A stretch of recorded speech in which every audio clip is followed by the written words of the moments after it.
កម្ពុជាមិនដូចអ្វីដែលខ្ញុំបានឃើញតាមព័ត៌មានទេជាឃ្លាមួយដែលអ្នកបង្កើតមាតិកាជនជាតិកូរ៉េធ្វើឲ្យពិភពលោកភ្ញាក់ផ្អើលនិងបានឃើញពីភាពស្អាតស្អំពិតរបស់កម្ពុជាតើកម្ពុជាគឺជាប្រទេសដែលពោរពេញទៅដោយបទឧក្រិដ្ឋដោយដែលប្រព័ន្ធផ្សព្វផ្សាយបរទេសមួយចំនួនតែងតែបង្ហាញឬជាប្រទេសដែលមានជីវិតរស់នៅពិតប្រាកដខុសពីរូបភាពទាំងនោះសំណួរនេះបាននឹងកំពុងក្លាយជាប្រធានបទដ៏ក្តៅគគុកមួយបន្ទាប់ពី YouTuber ទេសចរជនជាតិកូរ៉េខាងត្បូងម្នាក់ឈ្មោះថាលោក Hee Chol-lee Jim ដែលមានអ្នក Subscribe រហូតដល់ 1.22 លាននាក់បានបង្ហោះវីដេអូមួយក្រោយធ្វើដំណើរមកកាន់ប្រទេសកម្ពុជាដោយផ្ទាល់ហើយបានសន្និដ្ឋានថាកម្ពុជាដែលខ្ញុំបានឃើញមិនដូចកម្ពុជាដែលខ្ញុំធ្លាប់ស្គាល់តាមរយៈព័ត៌មានផ្សព្វផ្សាយនោះទេបើតាមវីដេអូមួយដែលមានចំណងជើងថាសត្រូវសាធារណៈកម្ពុជាជីវិតពិតដែលលាក់កំបាំងនិងការភ្ញាក់ផ្អើលដែលមិននឹកស្មានដល់ត្រូវបានចេញផ្សាយកាលពីថ្ងៃទី25ខែមិថុនាកន្លងទៅ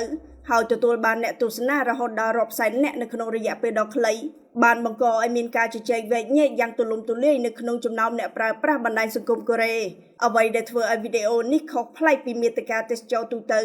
នោះគឺដោយសារ YouTuber រូបនេះមិនបានទៅស្វែងរកតំបន់ទេសចរល្បីៗប៉ុណ្ណោះទេប៉ុន្តែលោកបានជ្រើសរើសការចាប់ផ្ដើមដំណើរទស្សនកិច្ចរបស់លោកពីភូមិសំរាមនៅជារាជធានីភ្នំពេញដើម្បីស្វែងយល់ពីជីវិតរស់នៅរបស់អ្នកក្រីក្រនិងកុមារដែលកំពុងតស៊ូដើម្បីទទួលបានការអប់រំបន្ទាប់ពីនោះអ្នកបង្កើតមាតិកាទេសចរជនជាតិកូរ៉េរូបនេះក៏បានបន្តដំណើរទៅកាន់ផ្សារធំថ្មីសារមន្ទីរប្រឡាយពូជសាសន៍ទួលស្លែងមាត់ទន្លេវត្តភ្នំ Brown Cafe និង China Town ដែលព្យាយាមបង្ហាញពីកម្ពុជានៅក្នុងទិដ្ឋភាពដែលគ្របដណ្ដប់ទាំងប្រវត្តិសាស្ត្រសេដ្ឋកិច្ចវប្បធម៌និងជីវភាពរស់នៅប្រចាំថ្ងៃរបស់ប្រជាជនកម្ពុជាទោះបីជាយ៉ាងណានៅក្នុងអំឡុងពេលធ្វើដំណើរនោះក៏មានហេតុការណ៍មួយដែលបានផ្លាស់ប្ដូរទស្សនៈរបស់លោកយ៉ាងខ្លាំងដោយលោកបានផ្លេចកាបូបដែលមានលុយសុទ្ធប្រមាណ$400អាមេរិកនៅលើរថយន្តឈ្នួលភ្លាមនោះបន្ទាប់ពីបានតាក់ទងជាមួយអ្នកបើកបររថយន្តតាមរយៈកម្មវិធី Grab លោកក៏បានទទួលកាបូបនោះវិញភ្លាមដោយមិនមានការបាត់បង់ប្រាក់សូម្បីតែមួយកាក់មួយសេន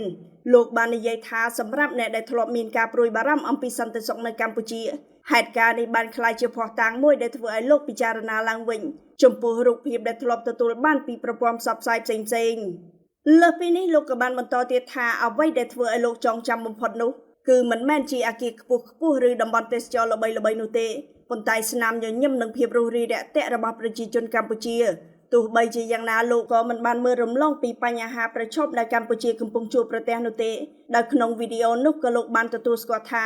ករណីឆបោកតាមអនឡាញការជួញដូរមនុស្សនិងបាត់អូក្រិតឆ្លងដែនគឺជាបញ្ហាពិតដែលកម្ពុជានិងសហគមន៍អន្តរជាតិកំពុងព្យាយាមដោះស្រាយប៉ុន្តែលោកបានសង្កត់ធ្ងន់ថាបញ្ហាទាំងនេះភាគច្រើនពាក់ព័ន្ធនឹងបណ្ដាញអូក្រិតកម្មអន្តរជាតិហើយក៏មិនគួរត្រូវបានយកមកធ្វើជាស្តង់ដារវាយតម្លៃលើប្រជាជនកម្ពុជាទាំងមូលនោះឡើយ